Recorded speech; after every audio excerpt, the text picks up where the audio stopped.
परमात्मा पाप कर्म दंड को भी काट सकता है।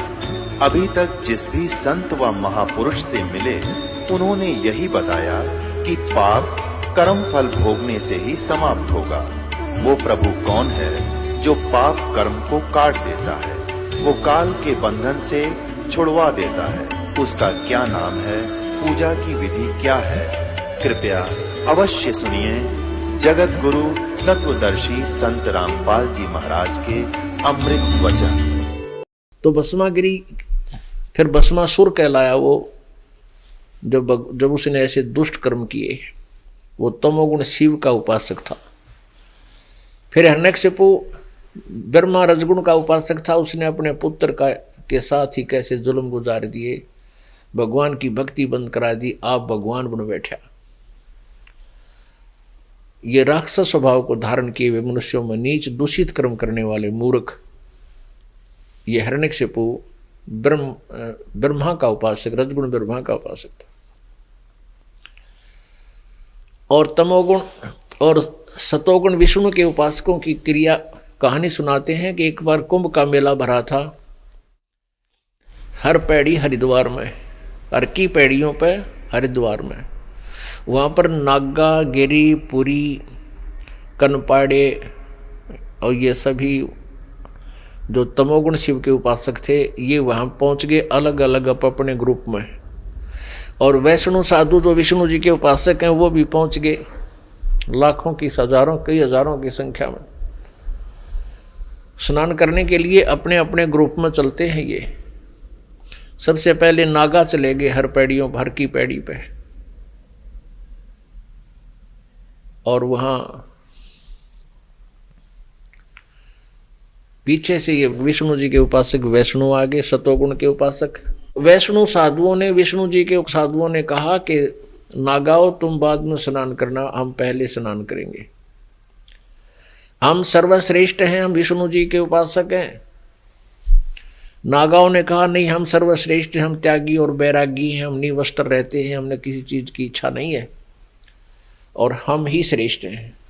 तो इस बात पर वैष्णव ने व्यंग कस दिया कि तुम कहें कि सर्वश्रेष्ठ हो, पशु की तरह नंगे फिरते हो, तुम टट्टी के हाथ भी नहीं धोते, राख लपेटे रहते हो, शरड फरडो, आज तुम नहाने वाले बन गए, 6 दिन नहीं नहाते तुम, बाहर मरो, हम प्रथम स्नान करेंगे। तो नागा इस बात से क्रोधित हो गए। तमोगुण उपासक थे वह। विष्णु उपासकों का और तमोगुण उपासकों का वहां जंग हो गया, युद्ध हो गया। और 25,000 वो त्रिगुण उपासक, ब्रह्मा विष्णु महेश के उपासक वहां आपस में कटका मर गए। कत्ले आम हो गया वहां पर। सीधी तलवार मारे, कटारी मारे, जो ठा जा हाथ में पत्थर तो फोड़ दे, बुड़क्यां खावें, मुंह से काट रहे पागलों की तरह। तो पुण्यात्मा परमात्मा ने, पूर्ण ब्रह्म ने आकर के ये ज्ञान बताया है कि ये जो तुम आपके सदग्रंथों में जो लिखा है इसको समझो, इसके आधार से अपना कल्याण करवाओ। परंतु इन सदग्रंथों को हमें कोई समझा नहीं सका। परमेश्वर ने कोशिश की थी 600 वर्ष पहले, जब भगवान स्वयं आए थे, परमेश्वर पूर्ण ब्रह्म, कबीर देव, कबीर दुल्हा बनारस में रहे प्रभु।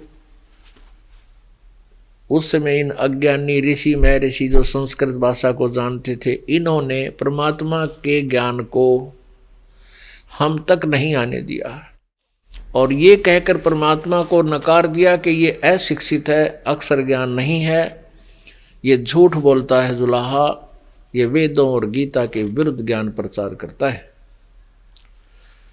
परमात्मा ने वो लीला की थी जो भगवान किया करते हैं। आज वो लीलाएं और उनका ज्ञान हमारे समक्ष है। इस ज्ञान के आधार से हम भगवान को पहचान रहे हैं। परमेश्वर ने ये लीला इसलिए की थी कि पिछली पीढ़ी में मेरी प्यारी आत्माएं स्वयं शिक्षित होंगी, अक्षर ज्ञान होगा, और ये पुराण और वेद और गीता, कुरान ये आपके पास होंगे, बाइबल होगा, इसको आप आसानी से समझ और पढ़ सकते हो। तत्व ज्ञान परमात्मा देकर चले गए थे। अपने लोक में जहां से आए थे, सहशरीर आए थे, सहशरीर चले गए थे। तो इस प्रकार इस त्रिगुणमयी माया, रजगुण ब्रह्मा, सतगुण विष्णु, तमगुण शिव जी तक की उपासना में ही लीन रहने वाले, जिनका ज्ञान हरा जा चुका है, राक्षस स्वभाव को धारण किए हुए मनुष्यों में नीच दूषित कर्म करने वाले। गीता ज्ञानदाता कहता मेरी साधना भी नहीं करते, और 16, 17, 18 3 श्लोकों में अपनी साधना करने वालों की वैरायटी बता दी कि अर्थार्थी, आर्थ और जिज्ञासु और ज्ञानी, ये 4 प्रकार के साधक मेरी साधना करते हैं। लेकिन ज्ञानी मुझे अच्छा लगा और ज्ञानी ने मैं अच्छा लगता हूं, क्योंकि बाकी तो अपने ड्रामाबाजी करते हैं। ज्ञानी का उद्देश्य था कि मैं मोक्ष चाहूं, एक भक्ति, एक परमात्मा की साधना करूं, आन उपासना नहीं करूं, लेकिन उसको तत्वदर्शी संत ना मिलने से ब्रह्म तक की अनुत्तम साधना में ही, घटिया साधना में ही लगा रहा। गीता जी अध्याय नंबर 8 के श्लोक नंबर 1 में अर्जुन ने गीता ज्ञान दाता से पूछा है कि परमात्मा आपने जो 7वें अध्याय के 29वें श्लोक में तत्ब्रह्म के विषय में जानकारी दी है कि उसको जानने के बाद पूरे अध्यात्म से परिचित होने के उपरांत और सब कर्मों से जो परिचित हो जाता है वो केवल जरा और मरण से छूटने का ही प्रयत्न करता है।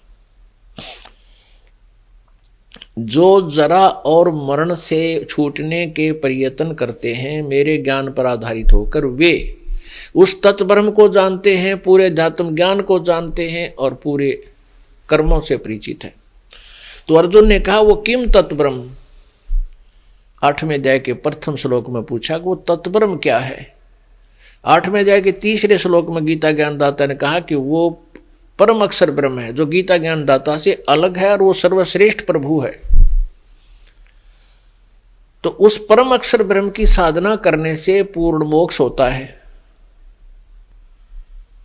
लेकिन तत्वदर्शी संत ना मिलने से ये डिसीजन, अब जैसे यजुर्वेद अध्याय नंबर 40 के श्लोक नंबर 15 में लिखा है कि ओम, जैसे गीता जी अध्याय नंबर 8 के और श्लोक नंबर 13 में आपने पढ़ा, फिर पढ़ा देते हैं आपको। अध्याय नंबर 8 के श्लोक नंबर 13 में लिखा है कि ओम जो है मेरा, ये एक ओम मंत्र है। ये देखिएगा 8वें अध्याय का 13वां श्लोक, ये 8वां अध्याय है और ये इसमें 13वां मंत्र है। ये 13वां श्लोक, ओम इति एकाक्षरम ब्रह्म विभारन माम अनुसमरण ये प्रयाति तजंदेहम स याति परमाम गतिम।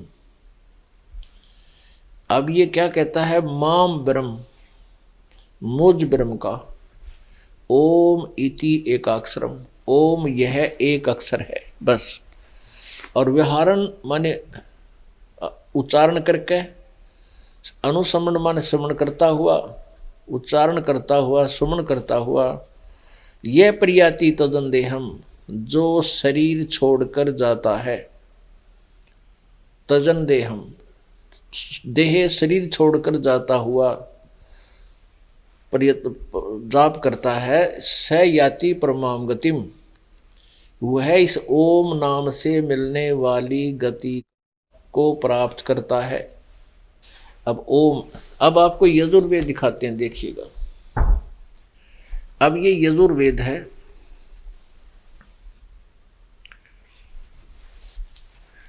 ये यजुर्वेद है। ये कहाँ से प्रकाशित है? सार्वदेशिक प्रकाशक हैं, सार्वदेशिक आर्य प्रतिनिधि सभा 2/5 मैरिस्टान भवन, रामलीला मैदान, नई दिल्ली 2। दूरभाष इतना है इनका, फैक्स ये है। और अनुवाद करता है महर्षि दानंद सरस्वती, पूरे 40 अध्याय के, नहीं पूरे यजुर्वेद का अनुवाद करता ये है महर्षि दानंद। मुद्रक है Prince offset printers, 1510 Pataudi house, Daryaganj, नई दिल्ली। इसके 40 में अंतिम अध्याय है 40वां, और इसमें कुल 17 श्लोक है।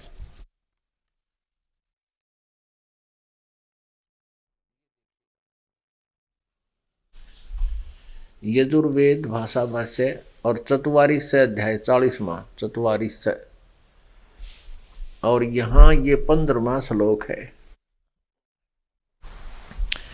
इसमें क्या लिखा है कि वायु अनिलम, वायु अनिलम अमृतम इथम अथ इदम भस्मांतम शरीरम, भस्मांतम शरीरम ओम कर्तो समर किलबे समर और कर्तुम समर। ओम कर्तो समर किलबे समर और कर्तुम समर, ये क्या है? भस्मांतम शरीरम वायु अनिलम अमृतम अथ इदम भस्मांतम शरीरम। भस्मांतम शरीरम माने वायु, माने जब आपका प्राण समाप्त हो जाता है। वायु अनिलम यानी सूक्ष्म शरीर में कुछ शक्ति अमरता प्राप्त हो जाती है भक्ति ओम नाम के जाप करने से।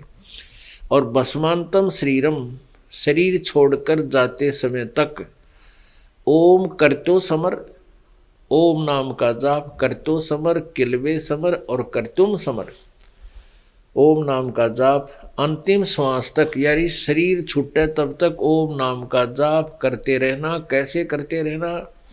काम करते करते करो, विशेष कलबलाहट के साथ यानी कसस के साथ करो, और मनुष्य जीवन का प्रथम कर्तव्य जानकर ओम नाम का जाप करो।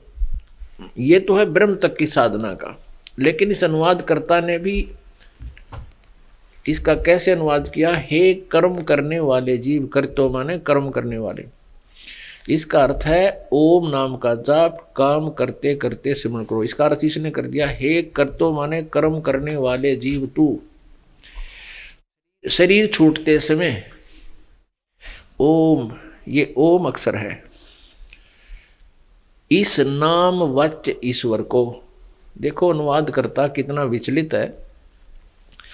ये कहता है इस ओम, जिसका ओम नाम है ना, ओम का सिमरण ना करो, जिसका ओम नाम है, ओह शरीर छूटते समय ओम, इस नाम वाच्य ईश्वर को, जिसका नाम ओम है उस ईश्वर को समर माने स्मरण कर, किलबे माने अपने सामर्थ्य के लिए परमात्मा और अपने रूप का समर माने स्मरण कर, और कर्तम, ये कर्तम, ये कर्तम, इसका ये ऐसे लिखा है कर्तम, अपने किए का समर स्मरण कर। इस संसार का वायु, संसार का वायु धनंजय रूप आदि वायु, कारण रूप वायु को, कारण रूप वायु,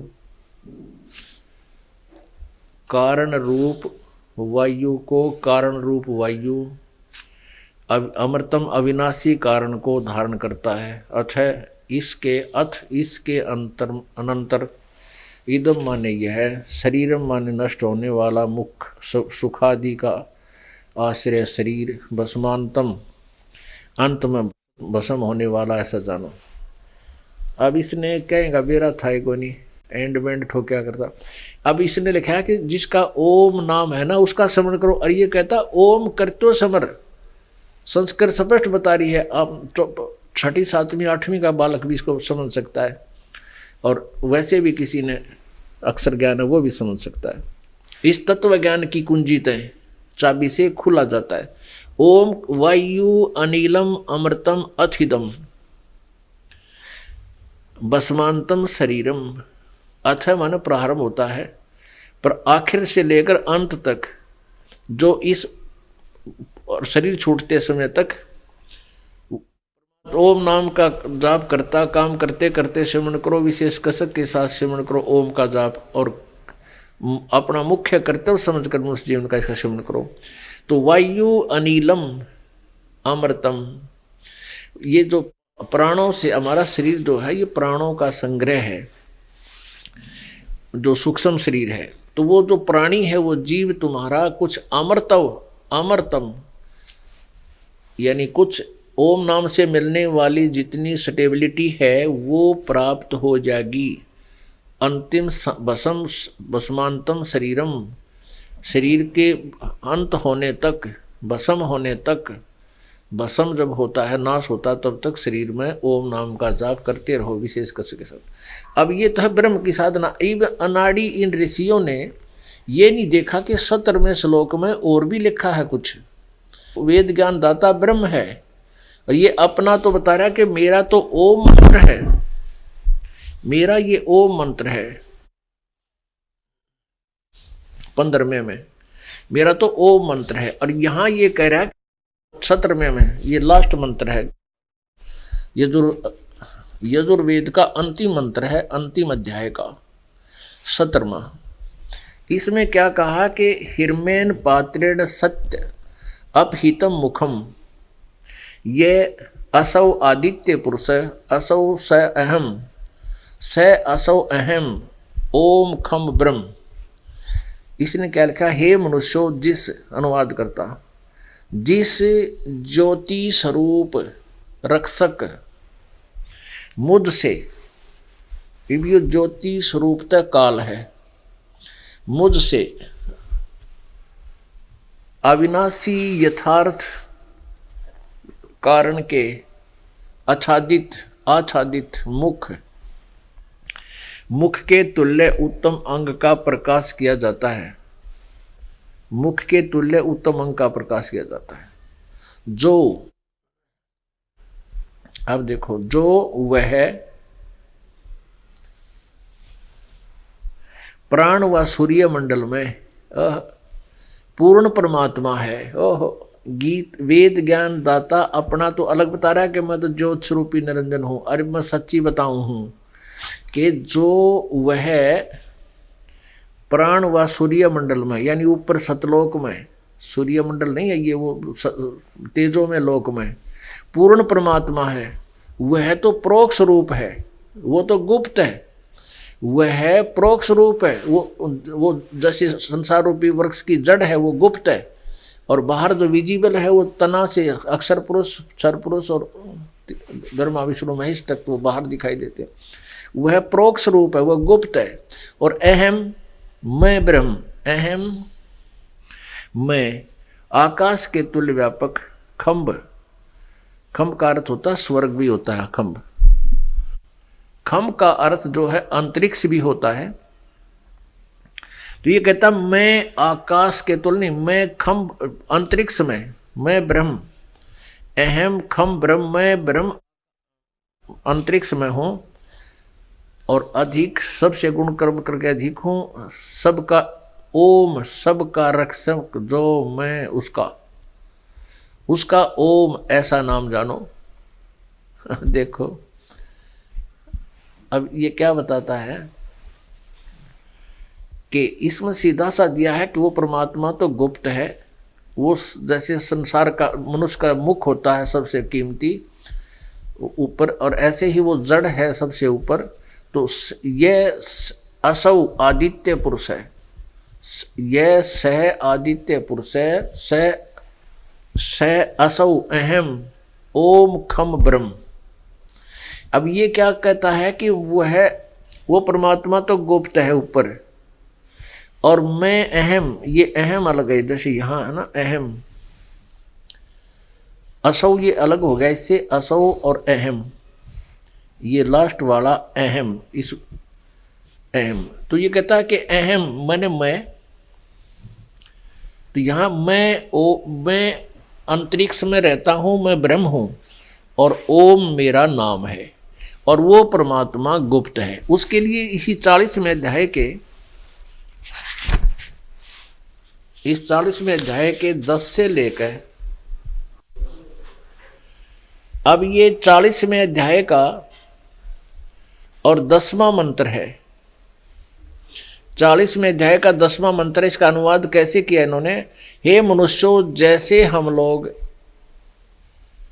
मेधावी योगी विद्वानों से, ये देखो धीराणाम, धीराणाम का अर्थ है तत्वदर्शी संतों से, मेधावी योगी विद्वानों से, तत्वदर्शी संतों से, ये समझो जैसे गीता जी अध्याय नंबर 4 का श्लोक 34 में बताया है, तत्वदर्शी संतों से पूछो।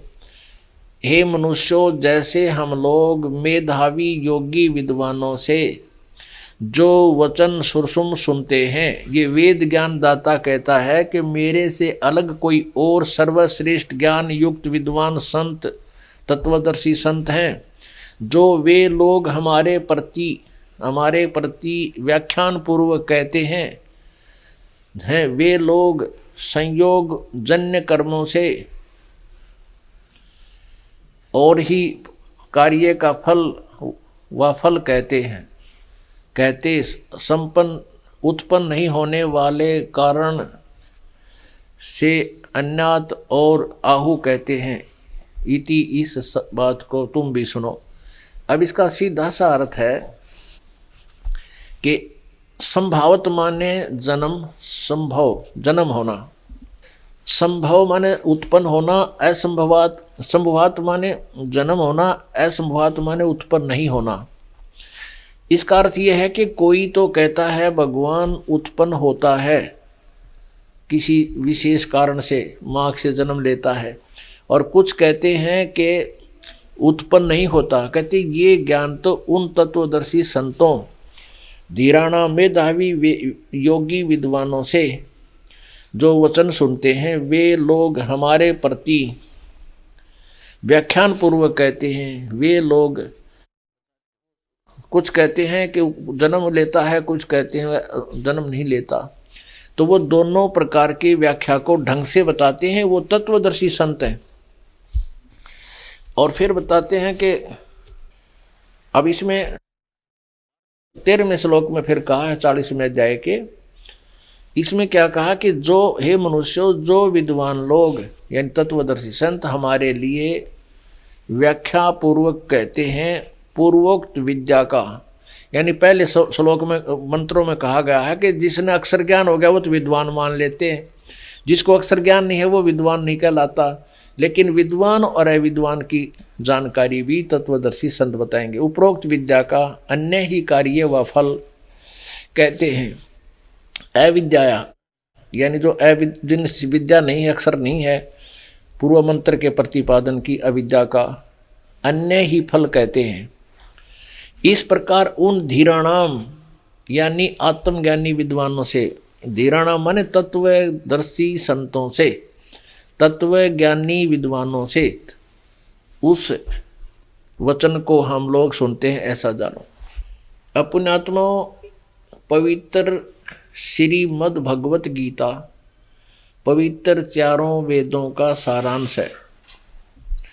इन पवित्र चारों वेदों का कोड वर्डों में, सांकेतिक शब्दों में सारांश है। अब वही वेद बता रहे हैं, वही गीता जी बता रही है कि ओम नाम का जाप ब्रह्म का है।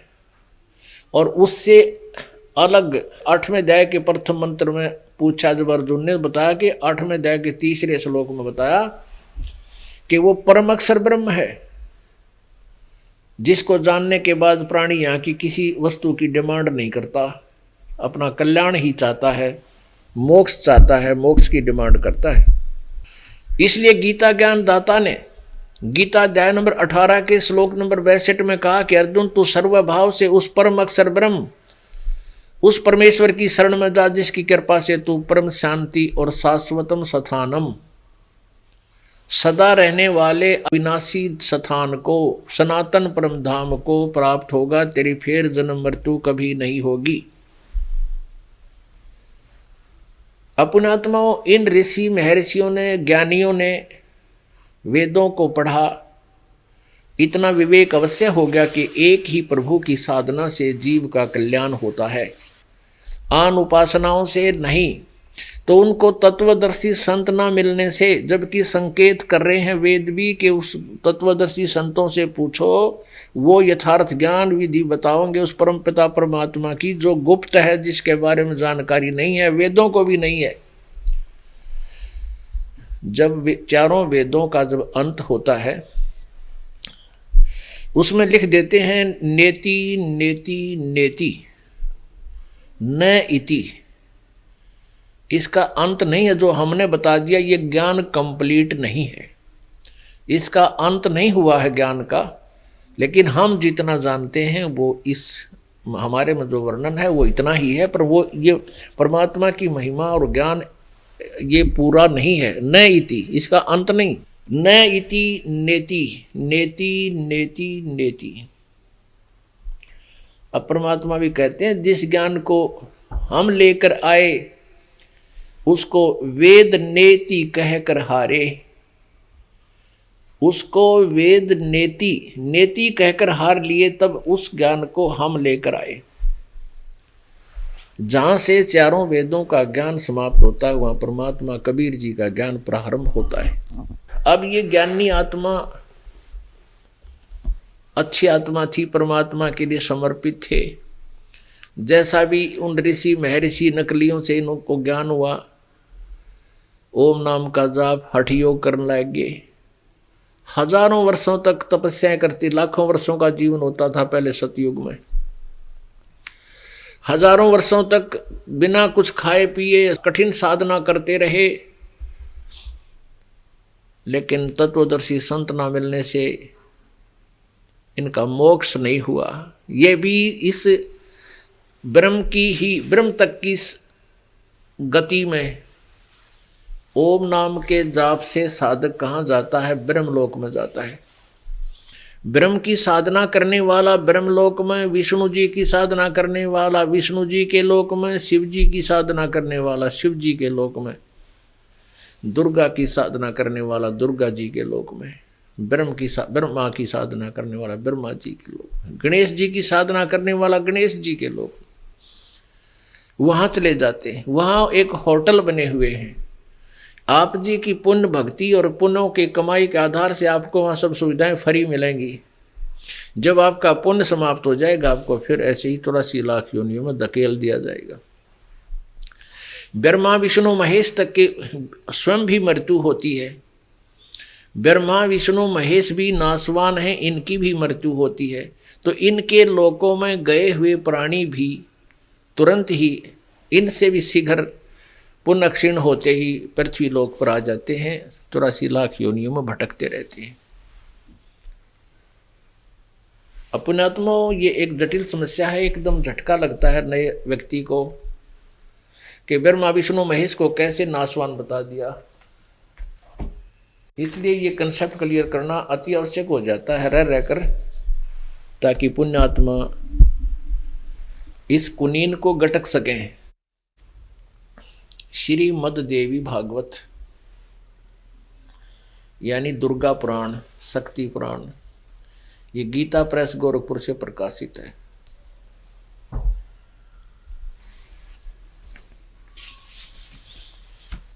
मोटा टाइप, सचित्र मोटा टाइप, केवल हिंदी। संपादक हनुमान प्रसाद पोदार और चिमन लाल गोस्वामी, और गीता प्रेस गोरखपुर से प्रकाशित है। प्रकाशक एवं मुद्रक हैं गीता प्रेस गोरखपुर, गोविंद मोहन कार्यालय, कोलकाता का संस्थान। ये इनके फैक्स और फोन नंबर है।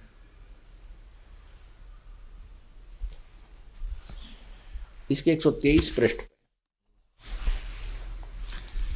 123 पृष्ठ पे देखिएगा।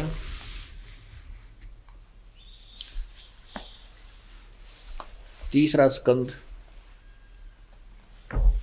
यहां पर भगवान विष्णु जी कह रहे हैं अपनी माता दुर्गा की महिमा बता रहे हैं, उसके गुणगान करें। तुम शुद्ध स्वरूपा हो, ये सारा संसार तुम ही से उद्भासित हो रहा है। मैं ब्रह्मा और शंकर हम सभी तुम्हारी कृपा से विद्यमान हैं। हमारा आविर्भाव यानी जन्म और तिरोभाव मीन मृत्यु हुआ करता है। हमारा तो जन्म और मृत्यु होता है, केवल तुम ही नित्य हो, जगत जननी हो, प्रकृति और सनातनी देवी हो। महाभाग भगवान शंकर बोले, यदि महाभाग विष्णु तुम ही से उत्पन्न हुए हैं, प्रकट हुए हैं, तो उनके बाद उत्पन्न होने वाले ब्रह्मा भी तुम्हारे बालक हुए। यानी दुर्गा से जन्म लिया है विष्णु ने, और कहते हैं फिर मैं तमोगुणी लीला करने वाला शंकर क्या तुम्हारी संतान नहीं हुआ? अर्थात मुझे भी उत्पन्न करने वाली तुम ही हो शिवे, संपूर्ण संसार की सृष्टि करने में तुम बड़ी चतुर हो। इस संसार की सृष्टि स्थिति और संहार में तुम्हारे गुण सदा समर्थ हैं। उन्हीं तीनों गुणों से उत्पन्न हम, रजगुण ब्रह्मा, सदगुण विष्णु, तम गुण शिव जी, नियमानुसार कार्य में तत्पर रहते हैं। पुण्यात्मा,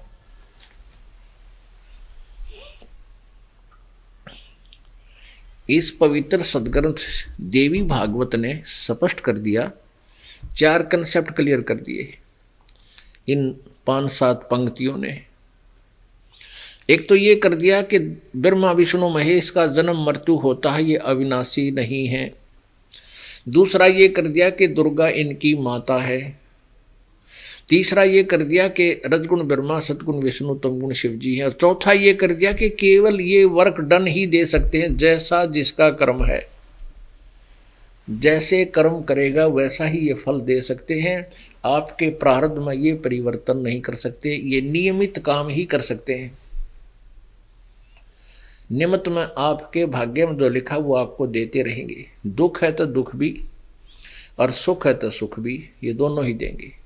केवल पूर्ण परमात्मा सत्य पुरुष कबीर देव वो परमात्मा है जो आपके प्रारब्ध के पाप कर्म के कष्ट को नाश कर सकता है, समाप्त कर सकता है।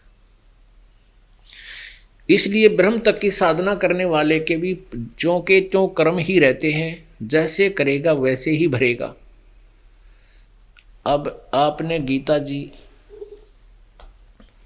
अध्याय नंबर 7 के श्लोक नंबर 18 में गीता ज्ञानदाता कहता है कि मेरे उपासक, ये ज्ञानी आत्मा मुझे बहुत अच्छे हैं और ये मेरे वाली घटिया साधना में ही लिप्त हैं, मेरे से मिलने वाले लाभ में ही लिप्त हैं। अब ब्रह्मा विष्णु महेश भी नासवान, इनके पुजारी ऑटोमेटिकली वहाँ से उनका पूर्ण मोक्ष नहीं हुआ, अंडरस्टूड है, सब सिद्ध है। और ब्रह्म खुद कह रहा है कि मेरे और तेरे, गीता जी अध्याय नंबर 4 के श्लोक 5 और 9 में ये गीता ज्ञानदाता कहता, अर्जुन तेरे और मेरे बहुत जन्म हो चुके, तू नहीं जानता मैं जानता हूं। और गीता जी अध्याय नंबर 10 के श्लोक नंबर 2 में गीता ज्ञानदाता कहता है कि मेरी उत्पत्ति को ये ऋषि और देवता और ये सिद्ध नहीं जानते, क्योंकि ये मेरे से उत्पन्न हुए। इससे सिद्ध है कि गीता ज्ञानदाता का जन्म होता है, लेकिन ब्रह्मा विष्णु महेश और ये ऋषि महर्षि सब इसी की संतान हैं। ये गीता ज्ञानदाता ब्रह्म के जन्म को नहीं बता सकते। ब्रह्म का जन्म परम अक्षर ब्रह्म से हुआ है, अविनाशी परमात्मा सत्पुरुष से हुआ। वो सत्पुरुष कबीर देव ही है। वो कबीर देव जो काशी में जुल्हा बनकर आए थे, लीला कर की थी, वो ही उन्होंने आकर के इस ब्रह्म की उत्पत्ति बताई है, इसकी जन्म बताया है। तो ये ब्रह्म भी नासवान है। गीता जी अध्याय नंबर 2 के श्लोक नंबर 12 में गीता ज्ञानदाता श्री कृष्ण में प्रवेश करके बोल रहा है, ये काल ब्रह्म, अर्जुन तेरे और मेरे पहले भी बहुत जन्म हो चुके हैं, आगे भी होंगे, तो ये ना सोच के हम अभी अभी जन्मे हैं। इसे सिद्ध है कि ये भी नासवान है। गीता जी अध्याय नंबर 2 के श्लोक नंबर 17 में कहा है कि अविनाशी तो उसको जान जिसने सारे ब्रह्मांडों की रचना की है, उसको कोई मारने वाला नहीं है। गीता जी अध्याय नंबर 15 के श्लोक नंबर 16-17 में 3 भगवान बताए हैं, एक सरपुरुष, एक अक्षर पुरुष। अक्षर पुरुष और अक्षर पुरुष और इनके प्राणी ये तो नासवान हैं, इनका जन्म मृत्यु होता है, लेकिन आत्मा नहीं मरती। और 17वें श्लोक में कहा 15वें अध्याय के में गीता जी में कि उत्तम पुरुष तू अन्य परमात्मा इति उदाहरते, वो श्रेष्ठ परमात्मा तो कोई और है जिसको भगवान कहा जा, परमात्मा कहते हैं। ये लोग तरमाविष्य विभर्ति अवय ईश्वर, जो तीनों लोकों में प्रवेश करके सबका धारण पोषण करता, वो अवय ईश्वर है, वो है अविनाशी परमात्मा, यानी वो गीता ज्ञानदाता से कोई और है। इसलिए गीता ज्ञानदाता 18वें अध्याय के 62वें श्लोक में कहता, तू सर्वभाव से उस परमेश्वर की शरण में जा, उसकी कृपा से तू परम शांति और सनातन परम धाम को प्राप्त होगा, तेरी फिर जन्म मृत्यु नहीं होगी। 15वें अध्याय के 1 से लेकर 4 का सारांश है कि उल्टे लटके हुए संसार रूपी वृक्ष है, ऊपर को जड़, नीचे को तीनों गुण, रजगुण ब्रह्मा, सतगुण विष्णु, तम गुण शिवजी रूपी शाखाएं हैं, और ऊपर को जड़ जो है वो पूर्ण परमात्मा परम अक्षर ब्रह्म है। और इस तत्व ज्ञान रूपी शस्त्र से इसको काट कर, तत्व ज्ञान से समझ कर, उसके पश्चात उस परम पद परमेश्वर की खोज करनी चाहिए, जहां जाने के बाद प्राणी फिर लौटकर संसार में कभी नहीं आते, उनका जन्म मृत्यु कभी नहीं होता। लेकिन ब्रह्म तक की प्राप्ति करने वाले, ब्रह्म साधना करने वाले भी नाशवान है, क्योंकि ब्रह्म भी नाशवान है। गीता जी अध्याय नंबर 8 के श्लोक नंबर 16 में कहा है कि अर्जुन, ये ब्रह्म लोक पर्यंत सभी वहां लोग पुनर्वर्ती में है, कि वहां गए हुए प्राणी भी ब्रह्म की साधना करना ओम मंत्र है करने का, और ओम नाम के जाप से ब्रह्म लोक प्राप्त होता है। ब्रह्म लोक तक गए हुए प्राणी भी वापस जन्म मृत्यु में आते हैं, ये पूर्ण मोक्ष प्राप्त नहीं करते। अब गीता अध्याय नंबर 7 के श्लोक नंबर 18 में इन ब्रह्म साधकों को अनुत्तम क्यों कहा। एक चुणक नाम के ऋषि थे, एक चुणक नाम के ऋषि थे, वो ज्ञानी आत्मा जिन्होंने वेदों से पता चला कि ओम नाम का जाप, इसके अतिरिक्त कोई मंत्र नहीं, किसी और आन उपासना नहीं करनी, अन्य देवताओं की पूजा करने से मोक्ष नहीं है। इस आधार से इन्होंने जैसा भी वेदों को समझा और जैसा गुरुजनों ने बताया, ओम नाम का जाप और हठ योग, ये ब्रह्मा से सुना कि आकाशवाणी थी भगवान की, लेकिन वो आकाशवाणी परमात्मा परमेश्वर की नहीं थी, ये काल की थी। ज्ञानी आत्मा चुणक ऋषि ने परमात्मा पाने के लिए अपना समर्पण कर दिया, शरीर भी समाप्त हो जाए, नो प्रॉब्लम, इस उद्देश्य से बैठ के ओम नाम का जाप करते करते। अब कोई भी मंत्र है उसका नाम यदि आप आंखें बंद करके ओम किसी भी मंत्र का जाप करते हो तो उस मंत्र का जाप जो करते हो, उस मंत्र के जाप से जो बेनिफिट होना है वो उस मंत्र के जाप से आपका अलग लिखा जाएगा, मंत्र के जाप की कमाई। और जो आप बैठे हो उससे आपका तप बन जाता है, और तप से राज मदमानम जन्म तीसरे शुक्र शवानम। अब ये ऋषि लोग ओम नाम का जाप करते करते फिर ओम नाम का जापते भूल बाल जाते हैं, फिर अंदर के टेलीविजन शुरू हो जाते हैं इनके अंदर। टेलीविजन की तरह जगह जगह यानी हमारे शरीर में कमल बने हुए हैं। एक मूल कमल है, फिर एक स्वाद कमल है, फिर नाभि कमल है, फिर हृदय कमल है, फिर कंठ कमल है, फिर यहाँ एक पीछे इनके पीछे यहाँ एक त्रिकुटी कमल है, और यहाँ फिर बिल्कुल बैक में ये जो लास्ट इधर यहाँ एक सेंसार कमल है। तो जिस भी साधक की पूर्व जन्म की कुछ संस्कार हैं उसकी जल्दी समाधि लग जाती है, समाधिष्ट हो जाता है। और वो समाधिष्ट कैसे होता है, जैसे किसी कमल उसका कोई खिल गया, फिर पूर्व संस्कार से हठ योग से अभ्यास से अंतर्मुखी होने के अभ्यास से भी कोई ना कोई अंदर का कोई झलक उसको दिखने लग जाती है। तो ऊपर प्रत्येक कमल में जैसे अपने टेलीविजनों के अंदर जैसे चैनल होते हैं, जो भी चैनल आपके रिमोट ने ऑन कर दिया वो चैनल ऑन हो गया, उस पर जो भी खेल नाच गाने एडवर्टाइजमेंट जो हो रही है वो विजिबल हो जाएंगी। इसी प्रकार ये हठ योग करने वाले जो साधक थे ये इसीलिए काफ़ी वर्षों तक बैठे रहा करते थे। उनके अंदर के टेलीविज़न ऑन हो जाते थे, कोई चैनल ऑन हो गया, कोई कमल का रास्ता खुल गया तो उसमें वो पहुंच जाती थी उनकी आत्मा। और फिर वहाँ देखा कि तो डांस हो रहे हैं, कि तो कोई तमाशा हो रहा है, कि तो झरने बह रहे हैं, कि तो फलदार वृक्ष हैं, कहीं कुछ हो रहा है, तो वो वहाँ वो डांस वगैरह देखते रहते बैठ, जैसे सौपन होते हैं। तो इस प्रकार वो देखते रहते और उनका हजारों वर्ष, काफी वर्षों का समय व्यतीत हो जाता और वहां बैठे रहने से उनका तप बन जाता और तप से राज्य प्राप्त होता है, तप से राज्य होता है।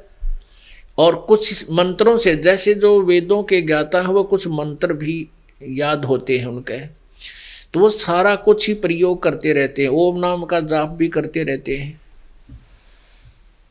जैसे ये गायत्री मंत्र बना रखा था इन अज्ञानियों ने, वो कैसे होता, बोलते थे ओम भूर्भुवः स्वः तत्सवितुर्वरेण्यं भर्गो देवस्य धीमहि धियो यो न प्रचोदयात्। अब ये इस तरह के मंत्र भी ये घोट रहे थे। ये गायत्री मंत्र नहीं है, ये श्रेष्ठ, ये ठीक नहीं है। ये मंत्र तो बहुत अच्छा है, लेकिन इसके आगे ओम अक्षर नहीं लगाना चाहिए, ये परमात्मा की इंसल्ट है। यजुर्वेद अध्याय नंबर 36 का, यजुर्वेद अध्याय नंबर 36 का ये मंत्र नंबर 3 है। और इसी प्रकार की वेद में तो हजारों मंत्र हैं। एक मंत्र को बार बार रिपीट करने से क्या होता है, उससे ज्ञान यज्ञ का फल मिलता है। और बहुत ज़्यादा काफ़ी समय तक साधना करने से, कुछ विशेष उद्देश्य रखकर इनके बार बार जाप करने से, कुछ मंत्र ऐसे हैं वेदों के, उनसे सिद्धियां आ जाती हैं। जैसे अगस्त ऋषि जी ने ऐसी सिद्धि प्राप्त कर ली हठ योग करके और साथ में इन मंत्रों का जाप करके वेद का, 7 समुद्रों को एक ही घूंट में पी जाता था। कति पृथ्वी पर समुद्र नहीं रहते थे, खाली खड्डे हो जाते थे, गड्ढे हो जाते थे, और फिर उसने वापस कुरला कर देता था, 7 के 7 भर जाते थे, लेकिन मोक्ष नहीं था। तो इस प्रकार इस चाणक्य ऋषि ने ऐसे ही ओम नाम का जाप करते करते फिर हठ योग याद आ गया। मंत्र छूट जाता जब आदमी समाधिस्थ हो जाता, मंत्र नहीं रहता उसके पास। तो ऐसे काफी वर्षों तक ऐसा जाजुल तप किया, उसमें सिद्धियां आ गई, इतनी जबरदस्त सिद्धियां आ गई कि वो चाहे तो पूरी पृथ्वी का नाश कर दे एक वचन में। जैसे वर्तमान में वैज्ञानिकों ने परमाणु बम बना लिए, ये परमाणु बम पूरे पृथ्वी का नाश कर सकते हैं, इनको छोड़ दिया जाए तो पूरी पृथ्वी पर आगे से आगे चलते रहते हैं। लेकिन आबाद होने की क्रियाएं इनके पास उपलब्ध नहीं है। तो इसी प्रकार उस ऋषि ने अपनी उस सिद्धि शक्ति से, अध्यात्म विज्ञान से ये एटम बम बना लिए। एक मानधाता चक्रवर्ती राजा था, पूरी पृथ्वी पर शासक था, और उसने सोचा कि कोई तेरे शासन काल में तेरी पराधीनता से कोई अलग तो होना नहीं चाहता है, यानी ट्राई करके देख लूं। तो उसने क्या किया, मानधाता चक्रवर्ती राजा ने एक घोड़ा, अपने वाला घोड़ा, उसके घोड़े में एक पंपलेट टांग दिया गले में कि भी जिसने राजा की पराधीनता स्वीकार नहीं है वो इस घोड़े को पकड़कर बांध ले। राजा के पास 72 अक्षौणी सेना है, 72 करोड़, और युद्ध करने के लिए तैयार हो जावे। वो घोड़ा सब जगह घूमया। अब चाणक्य ऋषि ने पूछा उन घोड़े के साथ जो और भी सवार थे उनसे कि भाई क्या बात है, घुड़सवार थे, घोड़ों पर सवार थे, घोड़ा खाली था जिसके गले में ओनली पंपलेट था। तो घुड़सवारों से पूछा, सैनिकों से पूछा चाणक्य ऋषि ने कि भाई कहाँ घूम रहे हो, कैसे जा रहे हो, ऐसे क्यों घूम रहे, सारी कहानी पूछी। तो उन घुड़सवारों ने बताई, सैनिकों ने, कि ऋषि जी ऐसे ऐसे हम मानधाता चक्रवर्ती राजा के सैनिक हैं और राजा ने पूरे विश्व में ये घोड़ा घुमा दिया और किसी ने इस घोड़े को पकड़ा नहीं। पता लगा ऋषि ने सारी कहानी का। अब उस ऋषि ने सोचा भी राजा को अभिमान हो गया, इसका अभिमान ठीक करूं। कहने लगा भी इस घोड़े को मैं पकड़ लूं, मैं पकड़ लेता हूं। तो सैनिक कहने लगे, रे कंगाल, ओ कंगले, तेरे दाने खाने नहीं, और तू युद्ध करेगा क्यों, तेरी स्यात बोल दे रही है। क्यों तेरी सहमत आई है, अपना टाइम पास कर ले भक्ति बैठ कर चुप करके। तो ऋषि कहने लगा भाई मैंने ये घोड़ा पकड़ लिया, तुम्हारे राजा का युद्ध स्वीकार कर लिया। कहने का भाव यह है कि राजा को पता चला, उसने गुस्सा आया कि भाई एक आदमी ने इतनी हिम्मत कर दी, कल न दूसरा करेगा, कभी शर उठाएंगे ऐसे। तो एक आदमी को मारने के लिए 18 करोड़ सेना यानी 72 करोड़ सेना का विभाजन कर दिया 4 टुकड़ियां में। तो 18 करोड़ सेना एक बार भेज दी, 18 सोनी सेना एक बार में मारने के लिए एक व्यक्ति को, और जौन हु कर दे शंख बजाते हुए। उधर से ऋषि ने अपने जीवन काल में, इस ज्ञानी आत्मा ने, ब्रह्म के काल के उपासक ने अपनी सिद्धि से 4 पुतली तैयार कर ली, 4 एटम बम। एक पुतली छोड़ दी, 18 सोनी सेना का नाश कर दिया, कत्लेआम कर दिया। राजा ने दूसरी टुकड़ी 18 करोड़ की भेज दी, ऋषि ने दूसरी पुतली छोड़ दी। कहने का भाव यो है कि चुनक ऋषि की 72 करोड़ सेना का नाश कर दिया। अब पुण्यात्माओं, हिंसा चाहे कोई वचन तय करे, शस्त्र से करे, चाहे कोई किसी ने जहर दे दे, वह भी हिंसा ही है। तो ऐसे जो किए हुए पाप ही होते हैं। अब ऋषि का काम बकवाद करने का थोड़ा ही होता है, अपना बैठ कर भक्ति कर रहा था, करता रहता। अब काल के हाथ में रिमोट है, पहले 3 एटम बम बनावे और फिर रिमोट से उनकी दुर्गति करवावे। अब क्या होगा, जब तक इस चुनक ऋषि के पुण्य तप ओम नाम के जाप की कमाई इसके पास जितनी भी है, ये अलग अलग डिपॉजिट है। जो इसने तप किया है, हठ योग किया, उससे तो राजा बनेगा। हो सकता है पृथ्वी का भी राजा बन जावे, कभी पूरी पृथ्वी का राजा बन जावे, स्वर्ग में स्वर्ग का राजा भी बन जावे, इंद्र। और ओम नाम की कमाई से ब्रह्मलोक में जावेगा, और ब्रह्मलोक में ओम नाम की कमाई जो पुण्य है उनको समाप्त करके भक्ति को, फिर ये मृत लोक में आवेगा, मनमाना कुत्ता बनेगा। और कुत्ता बन के इसके सिर में कीड़े पड़ेंगे चुनक ऋषि के, और सिर में जख्म होगा। वो जितने सैनिक मार रखे ना, वो उन्हें चुन चुन के खाएंगे। पुण्यात्माओं, इसीलिए गीता ज्ञान दाता कहता है ये ज्ञानी आत्मा है तो उद्धार परमात्मा की पाने के लिए ने समर्पण किया, लेकिन ये मेरे वाली ही घटिया साधना में आश्रित रहे। ओम नाम के जाप से मिलने वाले लाभ से ये बेनिफिट है जो अभी आपको विस्तार से बता। एक बार एक गुरु शिष्य चले जावे थे, रास्ते में एक मछली पकड़ने वाला मछियारा मछलियां पकड़ रहा था, ऐसे जाल डाल रहा था, बार पटक दे था, और वो तड़प तड़प कर मछलियां मर रही थी। कुछ कांटे डाल रहा था, उन कांटों में थोड़ा सा टुकड़ा मांस का लगा देता था। मछलियां उसको खाने के लिए मुंह खोलती थी, वो फंस जाता था, उसको बार पटक देता था, पटकते वो तड़प तड़प के मर रही थी। अब उस शिष्य ने पूछा कि हे गुरुदेव, ये जो प्राणी इतनी हिंसा कर रहा है, इसको कैसे फल मिलेगा, कब फल मिलेगा, क्या होगा इसको, क्या इसको पाप नहीं लगेंगे? अब गुरु बोला बेटा फिर बताऊंगा यह बात, इसका उत्तर फिर दूंगा, आ जा मेरे साथ। 5-10 वर्ष के बाद एक दिन क्या देखा, एक हाथी का बच्चा उछल कूद मचा रहा था। उछल कूद मचाता मचाता वो 2 पेड़ों के बीच में फंस गया। उछल कूद कर नून के बीच का निकला था, वो फंस गया, ना पैर टेक के धरती में। वो नू ऐसे इस साइज में आपस में खुले हुए थे, वृक्ष नीचे से ऐसे फंसे हुए थे। वो ऐसे खचा तानी कर करा कर झटकम पटकम होकर उनसे निकलता गया, पर छुल गया सारा, उसकी खाल छुल गई, ऊपर से छिला गया, और उसमें सारे में कीड़े पड़ गए। पूरे शरीर को कीड़े खा रहे हैं बिना गिनती के। और वो चिल्ला रहा है, चिल्ला रहा है, और वो गुरु चेला दोनों जा रहे हैं। अब उस शिष्य ने पूछा, गुरुदेव इस प्राणी का कौन सा पाप इसके सामने आ गया है, आड़े आ गया है?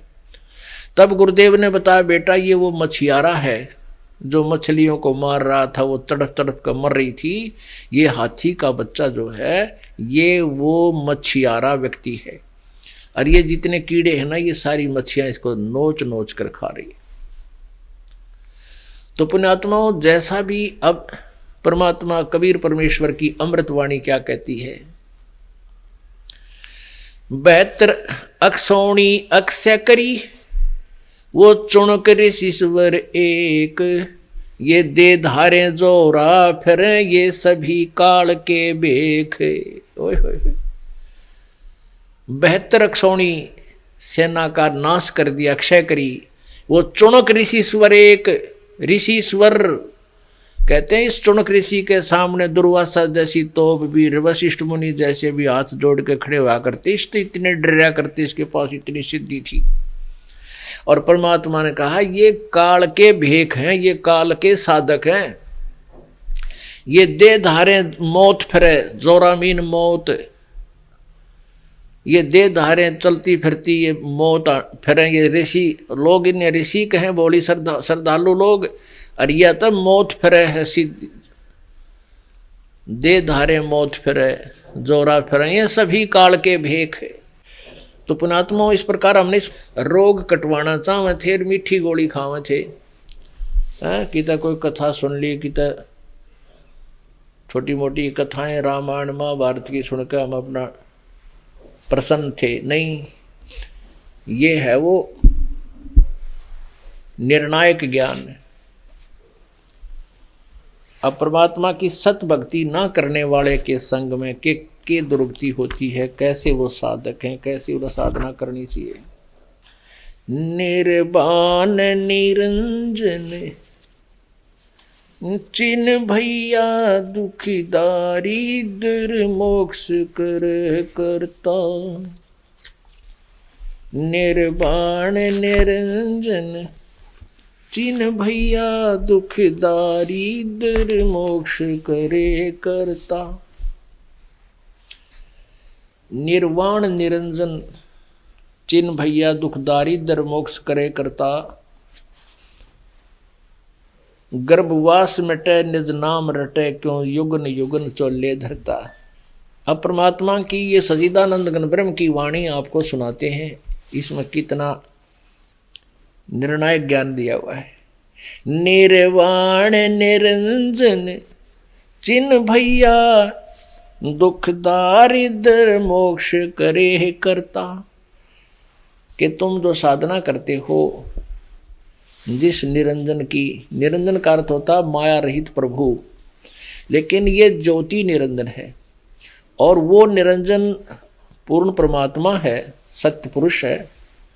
कहते हैं उस निर्वाण निरंजन की, निर्वाण माने मोक्षदायक, निरंजन माने परमात्मा की भक्ति करो, जो तुम्हारे दुख भी दूर करे, तुम्हारी दारिद्रता भी दूर करे, यानी आपका धन का अभाव भी दूर करे।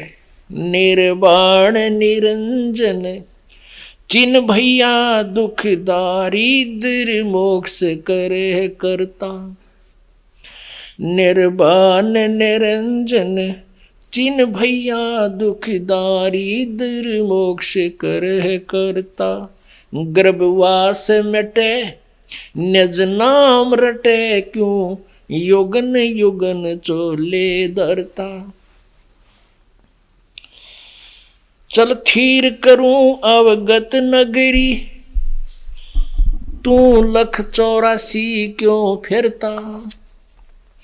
चल थीर करूं अवगत नगरी, तू लख 84 क्यों फिरता। सत्संगति करे निज साधु की, नहीं नाम बिना कारज सरता। सत्संगति करो निज साधु की, नहीं सतनाम बिना कारज सरता। निर्वाण निरंजन चिन भैया दुख दारिद्र मोक्ष करे करता। गर्भवास मिटे निज नाम रटे क्यों, युगन युगन चोले धरता। दयावंत विवेक भय ज्ञानी, टुक छेड़ करे त सब लड़ता। दयावंत विवेक भय ज्ञानी, टुक छेड़ करे त सब लड़ता। ये चुंडित मुंडित पकड़ लिए, इनसे जम किंकर ना डरता। ये चुंडित मुंडित पकड़ लिए, इनसे जम किंकर ना डरता। तू कौन कहाँ से आन फंसा, देखो आग बरानी क्यों जलता। तू कौन कहाँ से आन फंसा, देखो आग बरानी क्यों जलता। ये समझे नहीं शोक शूद्र गले, बड़े भूत भये जो पिंड भरता। मुक्त होने का भेद कहूं, चलो चौर सुहंग मजिद ढूरता। कैदास गरीब निवास सदा जहां, नाद अखंड अजब गुरता। कैदास गरीब निवास सदा जहां, नाद अखंड अजब गुरता। गर्भवास मिटे निज नाम रटे क्यों, युगन युगन चोले धरता। अब इसमें अमर वाणी में क्या बताया है सच्चिदानंद घन ब्रह्म की वाणी में, क्योंकि परमेश्वर कबीर देव जी ने अपनी प्यारी आत्मा गरीबदास जी को आके मिले और उनको ये ज्ञान दिया था। अब गरीबदास जी ने फिर परमेश्वर कबीर जी के विषय में जानकारी दी। कहा कि तुम निर्वाण निरंजन को चिन्हो, उनको समझो, देखो, पहचानो। आपका दुख दारिद्र और मोक्ष, इसको दुख दारिद्र से भी आपको मुक्ति करे, मोक्ष भी वो देगा। और गर्भवास मिटे निज नाम रटे। निज नाम, इन आम नाम से भी बात नहीं बनेगी। निज नाम असली मंत्र का जाप करने से तेरा जन्म मृत्यु गर्भवास, गर्भवास माने माँ के शरीर में, पेट में बार बार गर्भ में आना, ये कष्ट तेरा दूर होगा। और क्यों युगन युगन चोले धरता, क्यों बार बार ये चोला मीन शरीर धारण करना। कहते चल थीर करूं अवगत नगरी, तू लख 84 क्यों फिरता। थीर माने स्थाई स्थान दे दूंगा, तो तेरी फिर वहां कभी मृत्यु नहीं होगी। और उसमें क्या बताया है कि कैसे तेरा मोक्ष होगा। सत्संगति ले निज साधु की, यानी संत तो सभी कहलाते हैं, गुरु भी बहुत हैं, लेकिन सतगुरु और निज संत की संगत कर, पूरे संत की तलाश कर, उसके पास जा। और कहते हैं आपको पूर्ण संत भी मिल गया, लेकिन आपने भक्ति नहीं की, निज साधना नहीं की। गर्भवास मिटे निज नाम रटे, यानी भक्ति आपने करनी पड़ेगी। नहीं सतनाम बिना कारज सरता, भक्ति करे बिना बात बनेगी नहीं। संत भी मिल गया, साधना करी नहीं, तो फिर भी मोक्ष नहीं होगा। अभी अनुपास जो दूसरे काल तक की साधना करते हैं, ब्रह्म तक की, उनके विषय में क्या बताते हैं। कहते हैं ये दिखे तो साधु संत, बड़े दाढ़ी मूछ बढ़ा के, पूरा चुंडित मुंडित बन के, या तो पूरी जटा रखा लेते हैं, चुंडे उच्च बड़े बड़े जटाओं के, या कति मूंड मुंडा लेते हैं, घोटम घोट हो जाते हैं दाढ़ी मूछ मुंडा के।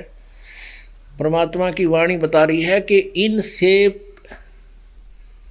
इस प्रकार के बाह्य जो आडंबर हैं, इनसे यम के दूत नहीं डरते। अब साधु बनकर बैठ गया, माला पहन ली, बड़ी बड़ी जटा लटा रखा ली, कहते इस ड्रामाबाजी तो यम के दूत नहीं डरेंगे, गुद्दी पकड़ के ले जाएंगे तेरी। और वो दिखे से साधु और उनसे जरा सा कोई विवाद हो जाए मामूली सी बात पर, कहते हैं जब लट्ठम लट्ठा हो जाए।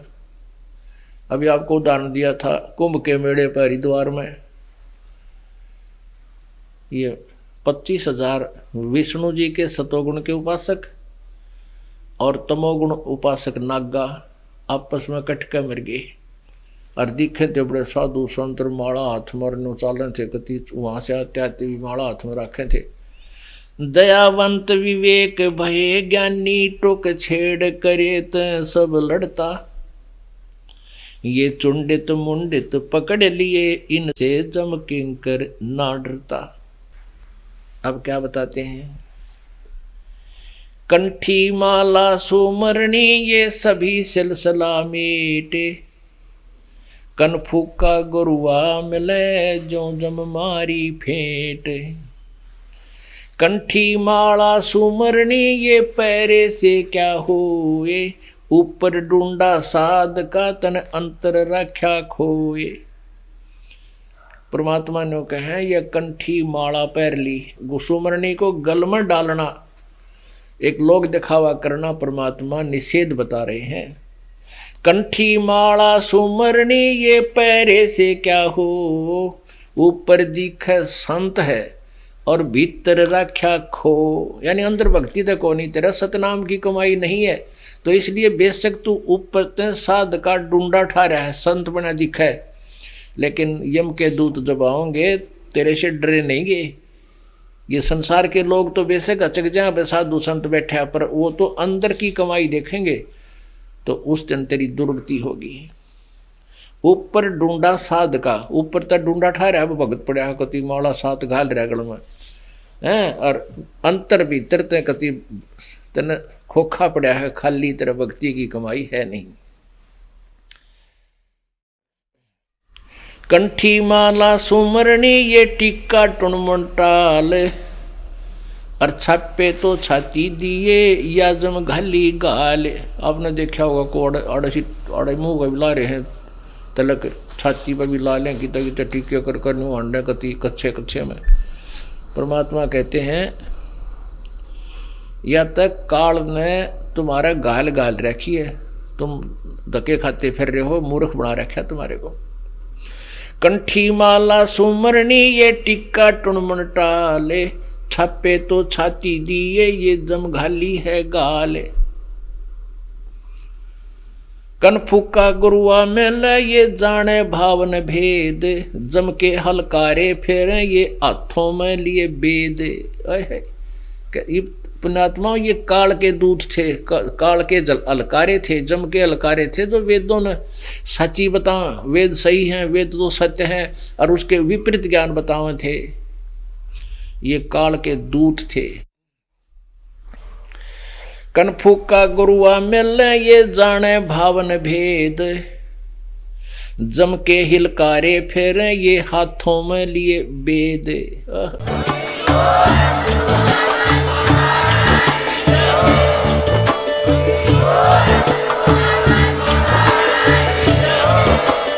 आप सुन रहे थे जगत गुरु तत्वदर्शी संत रामपाल जी महाराज जी के मंगल प्रवचन। अधिक जानकारी के लिए विजिट कीजिए हमारी वेबसाइट www.jagatgururampalji.org। संत रामपाल जी महाराज जी के शुभ आशीर्वाद से पूरे विश्व भर में 500 से भी ज्यादा नाम दीक्षा केंद्र हैं, जिन पर संत रामपाल जी महाराज जी द्वारा ऑनलाइन निशुल्क नाम दीक्षा दी जा रही है। अपने नजदीकी नाम दीक्षा केंद्र का पता करने के लिए संपर्क करें 8222880541।